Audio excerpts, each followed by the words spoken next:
how would you have handled the pandemic if you had been in office? Thank you. I'm Art Mackenber, and I am running for State Attorney General. And as a professional litigator who has always worked in the private sector and didn't go into law until I was 45 years old, I can tell you that there's a lot of lawyers around here that really don't know how to do the law. And that is to say, they tell people what they want to hear instead of what they need to hear. What they need to hear is what the law is and how it applies to the facts in front of them. And if the Attorney General had been doing that last year, we would have avoided a lot of the vaccination wars, the mask wars. For example, does a school district get to tell parents their kids have to be masked all the way down to first grade? Now, people just rise up and say, well, no, that can't be right. But what is the law of Idaho about that?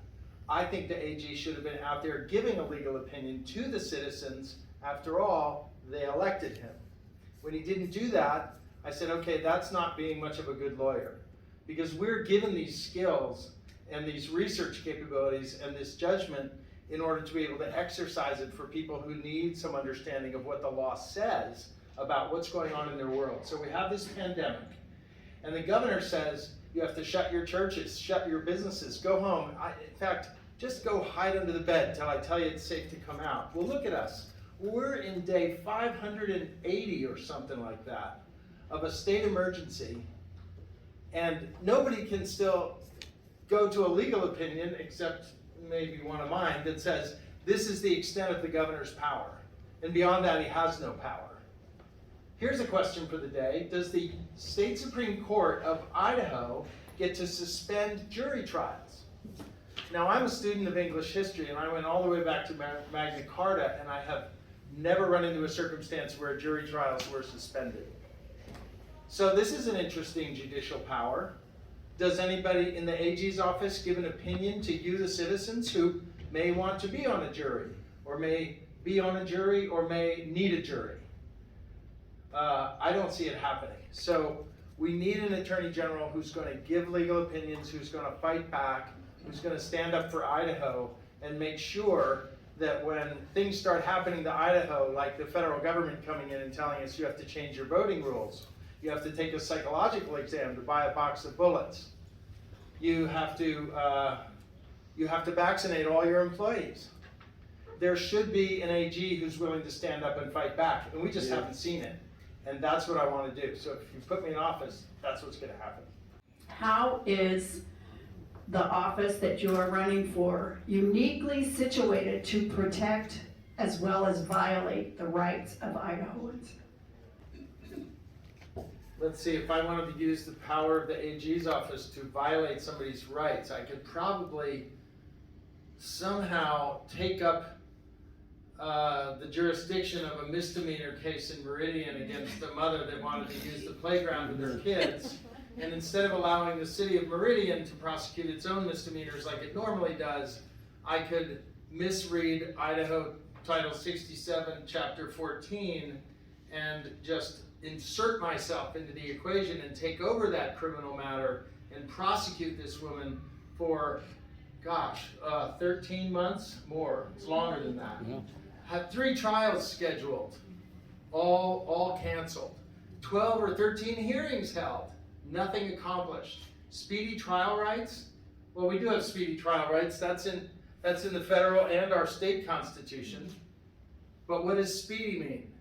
You know, I always think of the Roadrunner in those circumstances. You know, like, Mimi, like go, right? No. Because we've suspended jury trials in Idaho, I guess I can take advantage of that, and instead of having maybe a 2-year time period to bring a misdemeanor to trial, now I can just suspend that during the period of there being no juries, and then make it 2 years plus, and plus. And I could wear down this woman, and I could take her money that would go to her college kids normally, and I could just use the power of the full power of the state of Idaho against this one woman. And it's like the IRS just before April 15. They always prosecute somebody, stick them on the front page, because you better pay your taxes. And that's what they're doing to this woman. I could also use the politics of the office to go against the lieutenant governor that I didn't like and take a month and a half to give her bogus advice on the Public Records Act when she was trying to protect whistleblowers. And I read the Public Records Act 3 times in 10 days, the whole chapter, and there was no justification to not give the information that the judge finally had to tell her to give, because her attorneys failed her completely from top to bottom, from the beginning to the end, and kept her out of the loop. This is the way that I could violate the rights of people. How would I use the office to uphold the rights of people? Is that the other side of it? How about upholding the responsibilities of people also? Like the AG could actually explain the law and say, this is what Idaho law is. When you look at the West Ada School District and you can't get in there and they're making the kids wear masks and the whole place is in an uproar and they're switching meeting dates like with 1 day's notice and doing all kinds of stuff, the AG could be speaking out to that and saying, this is the way the law of Idaho reads. And by the way, Brandon, I don't know why the schools are teaching all this SEL and all this weird stuff when our kids aren't even at grade level in math and English and science. This is crazy. So the AG has to be active and vigorous and aggressive, and they need to be upholding the rights and pushing Idaho values forward and not just laying over and using it as a political tool. What is the difference between dual and cooperative federalism, and which do you support? Dual and cooperative federalism. Well, let's see. I think different people would describe it different ways, but I don't really use those. There's another thing called layer cake federalism. Yeah. I don't know what all these things are. I know there's this little book called the Federal Constitution, which is a doctrine of enumerated powers. Article 1, Section 8, that's all they're allowed to do. And all the other power is either here or it's in you, the citizens. Most of it is in you, the citizens. The power of government is to protect you as a free agent operating in your own world, not hurting the people around you, not creating a nuisance, not creating a moral hazard, not creating criminal activities. And as long as you do that, these documents are supposed to protect you. And when the state of Idaho gets in your way, this power is supposed to step in between, according to James Madison. And when this federal power gets in your way, then this state sovereign is supposed to intervene and say, back off, pal. That's not your bailiwick. Overreach. Yeah. And so why does Biden want to have an OSHA rule for the state of Idaho that says employers of over 100 or more employees have to take this shot? Now, it doesn't meet the definition of a vaccine under Idaho law, so let's not even use that word. The answer is that they don't get to do that. The state of Idaho has the police power, not the federal government. The police power is what? Health, safety, nuisance. That's what it's always been for hundreds of years. In fact, predating the creation of this little document. All the way back to the colonies, health, safety, nuisance. They used to even include morals. Wouldn't that be something? Yeah. And the morals piece, it's actually in here. So let's think about those things again. And so I can't answer what those definitions might be for other people, but I know these two documents and I know the way they're supposed to interact. And so that's the way that my office will be run. Can you define the difference between crime and terrorism? They told me I couldn't act like a law professor, so I'm not allowed to go into the weeds. So I'll just say, a crime is what the legislature says is a crime, and a crime generally is when you use force or fraud to take something that's not yours. Terrorism, on the other hand, is a political tool to affect public policy by causing terror. If you can cause terror in a population, like shooting bombs over Jerusalem, or bringing down aircraft like they did in the 70s, a whole lot. Okay, this is terrorism. It's not meant to do anything constructive like even go home with more money than you got up with in the morning. It's not like a bank robbery or something. No, it's designed to create terror. And certainly the parents before the school board aren't trying to use terror as a political tool. This is absolutely nuts. So don't let anybody drag your definitions off into the bushes and beat the heck out of them. No, that's not right. It's almost a crime for the school board not to recognize There you go. when a little girl's been assaulted in the bathroom. That's right. That's probably a crime. What could you do to protect Idaho from potential dangers such as illegal immigration, government overreach, terrorism, and out-of-control government spending? Justice Roberts, in the Affordable Care Act case, had a line that should reverberate through history, and the line went like this: the states are sovereigns, and sometimes they have to act like it. Okay? This is 10th Amendment stuff, folks. The power of Idaho to push back against these things. And what does that mean, push back? It means we're taking Idaho traditional cultural values, God, family, state, okay, what we know is right, and we're pushing it into the public sphere and saying, this is our public policy. So the very first thing that I need to do is measure what's going on in the AG's office. It's 200 and some people, 127 attorneys. In 1997, they took all the attorneys for the state and consolidated them, thinking they were being good Republicans to save money. So now, for 25 years, your legislature has no legal counsel of its own. None. There's 4 attorneys in the Legislative Services Office. They write lines of statutes. They will not give an opinion. If you want an opinion, you go to the other branch, little conflict of interest here, and you get an opinion from the Attorney General's office, or you go outside. Elam and Burke, Holland and Hart, some other outside attorney. So part of getting Idaho in shape is to look at the structure of our republic and put it back in order. So my office doesn't need 127 attorneys. There's a bunch of them in there that should be doing legislative work, that are doing legislative work.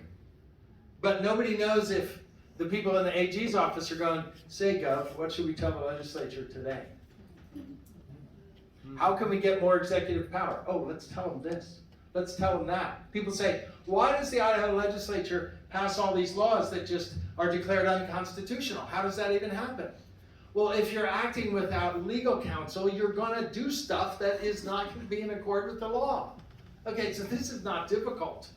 So once I measure what's going on in that office, what the inputs are, what workloads actually are, and how long they take, I envision I'm going to be cutting a bunch of attorneys out. And I'm going to be requesting the legislature start their own legislative counsel's office so the legislators and that branch can have their own legal counsel. They should not be in the other branch. It's a conflict of interest, folks. We have to stop that. So this is part of the track of getting Idaho's republic to be healthy again.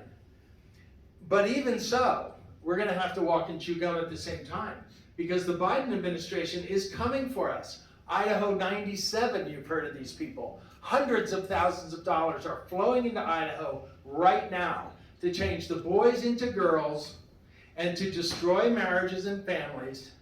And you just have to say, that ain't the Idaho way, folks. That's not the way we do it.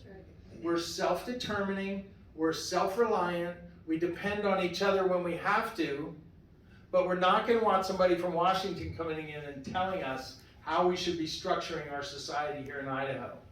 And so the AG's office has to be fit as a fiddle to tell people what the law is. You know, this law that comes down and says, well, now you have to have all the people that do federal contracts in Idaho need to make sure they're all vaccinated. So all the universities are like, gosh, we take research contracts from the federal government. Does that mean everybody has to be vaccinated? Well, if you read the executive order, there's like 8 or 10 other federal laws that point to that one, and that one, and that one, and that one, and somebody has to do that legal analysis. And it's not being done. And somebody has to explain it to the people that have to accord with it so that people can leave fear behind and march forward and build our future confidently because we know what the law is. And if they don't get out of the way, guess what? I get to sue them again. All right, I have several questions that are all similar, so I'm going to read the 4 questions individually, but we're going to combine it into one answer, all right? So the first one is, who is the child's primary stakeholder in a child's future? The second one, will you sign your name to a resolution recognizing parents as primary stakeholders in a child's future? Will you pass or sign a law declaring parental rights? And would you support a state constitutional amendment declaring a parent's Bill of Rights? This might be a little bit of a radical statement, but let's just start with the question. Okay, my advice is question the question. The question is who, are the parents the child's primary stakeholder? So that implies there's a secondary stakeholder. And I'm gonna say no. That the parent is the child's only stakeholder. How about that? Okay, that's first. And then we use the word stakeholder. What is this, a corporate family? We're gonna sign up with the Secretary of State? Family of Macomber, LLC. No. Okay, these are families. So there aren't stakeholders in families. There's moms, there's dads, there's kids. And the kids are of two genders only.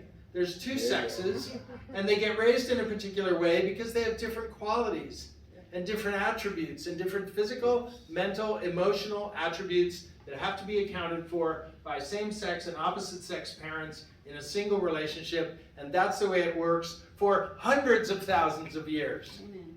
And we can't sit around and go, oh, well, let's just change that. No, you can't change it.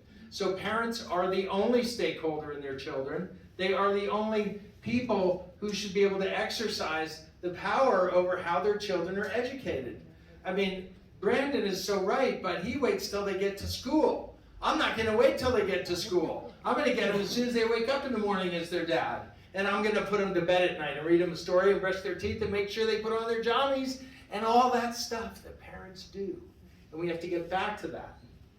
Do I sign on as a parent, as primary stakeholders? No, they're the only stakeholders. Everybody else just shut up and get out of my house. This is my family, my house. You don't get to tell me what to do as a parent. And declaring a parent's Bill of Rights or responsibilities, I would say, first of all, just stay out of the home. Yep. That would be number one. And unless I'm abusing my children, which is probably a crime that we talked about before, then just let the families raise their own kids, for crying out loud. The schools are doing such a lousy job, they can't even keep us at grade level in the ABCs. And now they want to take over the rest of the parents' job? This is lunacy, folks. This is not Idaho values. This is not the direction we should be going. And when anybody tries to fool you with these words like, well, shouldn't the parents be the primary? No. Question the question, reject the question, and tell them the way it should be. All right, now we have, will you investigate the 2020 illegal voting? That's pretty good. When I get a pre-appreciation. I really like that. I've thought about this issue a lot. The Idaho Constitution says the legislature may prescribe qualifications, limitations, and conditions for the right of suffrage. This is section 4 of Article 6. And then the federal Constitution at the 141 provision, which is Article 1, Section 4, Clause 1, says the times, place, and manners of holding elections for senators and representatives shall be prescribed by each state in the legislature thereof. So it's a legislative power to create these rules. The question was, should we go back and audit the 2020 election? And I've sometimes said yes, and then I've sometimes been thinking about it, and so here tonight I'm going to say no. I'm going to change my position, and I'm going to tell you why. First of all, Idaho has 1.8 million people. Queens, New York is one of 5 boroughs. It has well over 2 million people in that one borough. Okay? Idaho is a minuscule state. That means that we have to be very careful about how we spend our resources because we don't have a lot of them. 65% of our land is owned by the federal government, and we can't even get in to manage our own resources inside our own borders, like logging and mining and this type of thing. So we have significant impediments to actually gaining the economic power that we would need to actually go backwards and audit. Now, this is also my legal experience talking. I've only been a lawyer for 16 years, but I've been an active litigator. I've been to the state Supreme Court 5 times. I'm a fighter and a scrapper, and everybody knows I don't quit. And the other lawyers hate it because they want to do a handshake. Okay, and I'm just not that way. I just don't give up. So maybe I'm a little stubborn. One thing I counsel people on, though, is you have a choice to make about whether you want to fight over the past and pour your resources into the past, or whether you want to pour your resources in, plan the future, and be smart about how you spend your money on something that you can actually control. Because you can't control that. It's done. And we're not going to be able to go back. Because LA and New York and Chicago and the rest of them are going to say, oh look, Idaho's doing an audit. It's good they're wasting their money. Let's impose more environmental rules on their mining. Let's impose more rules on how they do business. I have an idea. Let's get the Department of Education to tell Brandon how to run his schools. How about that? No, they're fighting the past. Idaho's not ready to fight the future. So I'm going to say, look, I don't think it's a good idea. I was on the Elections Integrity Committee that assembled in December of 2020. We came up with 14 things that should be paramount in every state legislature's little book of a good election, how elections should be run, okay? Russ Fulcher got those printed in the Federal Register so the whole country can see what we came up with in Idaho. There was about 30 people on that committee. And those are really good recommendations. And I would like to see Idaho resources put into changing the law. I would take Title 34, and this actually happened. I was coming down on the plane to that committee. I was flying down from Coeur d'Alene. And I brought Title 34 with me off my bookshelf because I thought, I should know the law when I get there. I'm a lawyer. They're going to expect that. And I started reading it. And as I read it, I said, well, that doesn't sound right. You know, we could change that. And I got out my pen and I actually started writing down how to fix Title 34 in Idaho. And so when I got there, I was more prepared. Because, you know, maybe I'm just a Boy Scout, but that's what I think attorneys should do. So that's what I did. And I think Idaho and the Secretary of State, who's in charge of elections, needs to work with the attorneys in the state of Idaho, like the AG, me when I get there, to actually reform Title 34 so that Idaho has good voting for itself in the future that we can count on as voters. Because if every republic falls, but Idaho stands, I'm good with that. Okay? But Idaho has to survive and prosper. So I think we should put our resources into the future, plan it, and do it right. Thank you. Would you join the other 23 states in the Convention of States to protect Idaho from government? The Convention of States is an Article 5 convention under the U.S. Constitution, and the fraction 3/4 pretty much drives the equation. So if 3/4 of the Congress agrees to have a convention, then you can. If 3/4 of the states legislatures decide to have a convention, then you can have one. And then amendments come out of that convention, and then 3/4 of the states have to approve any amendment for it to be number 28, 29, 30, whatever it is. So as a policy, you can see that the machinery of our government is designed to be slow moving. It is not a screen-based, TikTok, Facebook world designed government. It is a slow moving thing. Partially because Madison wanted the passion of the masses to kind of calm down over time before the government could act. And people would say, oh, we're not really upset about that anymore, but boy, are we fired up about this thing over here now. Because that's the way people work emotionally in politics. So the government is designed to slow things down, which is really good because it provides stability and it allows us to actually make investments in our own lives that we know the government won't interrupt because it can't keep up with us. Did you ever notice that? Isn't that cool? The government can't keep up with you. You can always do things faster than the government. You just have to get up earlier and work harder. It's the beauty of freedom.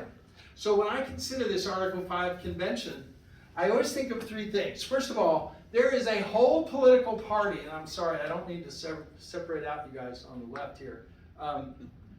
You're like stage left, and if you guys are house left. So the House and the state, you can tell, all right. They ignore the Constitution. They don't care what this book says.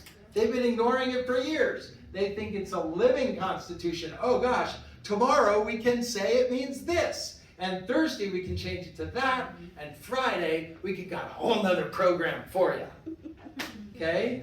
So first of all, what Brandon said, you change it, and there's a whole crowd out there that could care less. They're going to ignore it anyway. So that's number one. Number two, you propose amendments. Now, I don't know that the average age in this room, but there was a little amendment in my lifetime called the Equal Rights Amendment. And it was to provide various things. And the standard for Congress on approving a new amendment, at least since 1900, has been 7 years. So if 7 years goes by and 3/4 of the states don't go for it, then it's kind of out of the way. Nobody goes after it anymore. Now, the Equal Rights Amendment is so important that they could still ratify it today in the minds of some. So there's a huge legal question about how long it takes to actually ratify an amendment. Some of them get ratified really quick. Some of them take a long time. And that's really the bottom line of why I would not call for an Article 5 convention. There have been over 10,000 amendments to the U.S. Constitution proposed since 1789. And what I can tell you is each and every one of them, if they don't pass quickly, they take time. My concern is today in 2021, we're too restless, we're not going to wait, and we don't have the time. I think the document is designed really well.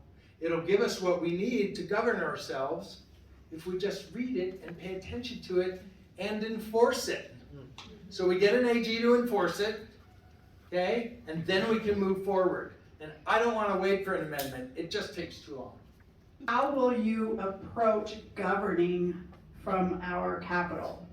You know, how to approach governing in our capital? Probably the same way that I do it in the private industry is, first of all, your door is open all the time. That's kind of the way it works. It's a little bit of an interruption, but you know, you need to be available to people, number one.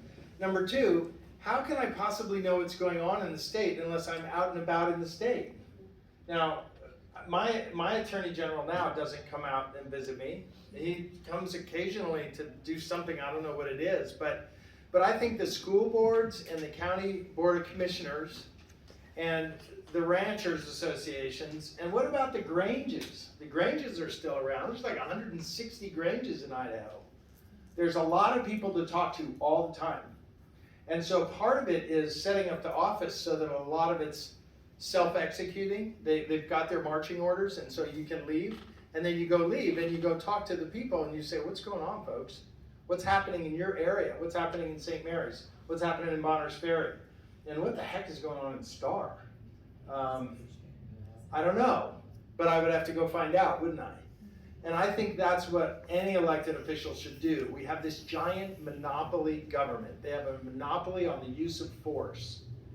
And so in order to be careful about judicious use of that power, we need to be in touch with the people, and we need to pay attention to the Article 1 rights in our Constitution, which are your rights, which are frequently more powerful than the Bill of Rights. Don't get caught up in the Bill of Rights. Read your Article 1 in your Idaho Constitution. That's where your rights are. They're really expansive, actually. They're really pretty wide, you know, they're pretty big. So we need to get back to that, and we need to just be open to people, you know, calling us. I would love to have these town halls all the time. I think it includes radio shows. Maybe it's fireside chats. I don't know. I'd steal that from FDR. But I don't want poor terms. If there is a clear constitutional conservative candidate leader in this race by spring, will you step down to keep the incumbent from winning? So my answer is kind of like his answer, because there's nobody else in the race. Well, there is one guy. So here, Michelle, I get to break all the political rules, right? Because everybody wants me to. And so I don't care. Here's what's going to happen, okay? Colton Boyles is in the race out of Sandpoint, but he just lost your lieutenant governor's lawsuit massively, massively. 16% of her budget is going to go pay for the attorney's fees of the other side because of what the AG's office did not do. And they could have figured it out in a week, and they stretched her out for a month and a half, and we already went through that. So, you know, as far as I'm concerned, he's out. He'll never be the true conservative. Raul Labrador is going to get in this race. He's got awesome name recognition, but he's not qualified to be your AG. He's never built a law practice. He's a solo practitioner in this little niche of immigration law. He's never worked for a large company. He has no idea how to work with these giant organizations. I have, and I do. Okay, I've built a law practice from ground zero. I have 6 attorneys in 3 states now. I'm a litigator. I've been in the Idaho court system. Raul has not. He's never been to the Idaho State Supreme Court, to my knowledge. You can find me the case. I've been there 5 times fighting for private property rights. Okay, I'm a fighter, and I know how to work the court system, and I will fight for the people of Idaho. And then some other joker's going to get in the race, and I don't know their name yet. They're going to be some public, born and bred feeder at the trough, and they're going to say, well, I have all this knowledge, but they're public employees. They're not fighting for you. They never had a private client in their life. Look at the current Attorney General. He came out of this county's prosecutor's office. He joined the AG's office in 95, 6 or 7 or something, and he's been the AG since 03, never had a private client in his life. Somebody with real money on the line. Somebody with their kids' education money on the line. Okay? He's never done it. It's always been the unlimited trough of government that's been on the line. So that's baloney. And no, I'm not going to step down. Anybody that gets in the ring with me is going to get a fight on their hands. Okay? And that's the way it is, because I'm fighting for Idaho. And I'm fighting for the long term. And no, I'm not going to give up. So if you step in the ring with me, you better be ready to fight. Well, I didn't get angry, so that's pretty good. And I didn't go into my professorial attitude, so that's pretty good. And I think I stayed out of the weeds, didn't I? Pretty well. Yeah, pretty good. So my campaign stuff is over there on the back. We have to do 3 things. We have to fight the federal government. It means push back on Biden. And we have to do it vocally. And we have to do it with lawsuits. Like, do I get to have an amicus brief strike team in the AG's office? Do I get to monitor the state cases that are coming up? Do I get to monitor the federal cases that are coming up? So I can weigh in and say, this is what Idaho thinks about whatever you're doing. Yeah, I think I should. We need to get our state sovereignty trim and lean and mean. And so that's what I plan to do in the AG's office. And all of it is based on what I believe to be what you have told me when I'm out and about since last February about Idaho values. Because what I see is a bunch of people that get up early, they work all day, sometimes into the night after dark, and then they go home and they get up early and they do it again, and they do it again, and they do it again. And that's the work ethic that built the state of Idaho. And I got a bad case of the Protestant work ethic. I can tell you right now. I wasn't going to get my bogey for the hours for the month because I flew down here. So I billed 10 hours on Monday. And everybody's like, God, you're there late. I'm like, yeah, I'm there late. My wife's like, are you coming home? I'm like, I don't know. I'm not done with the client work yet. Okay, so that's the type of energy you want in that office.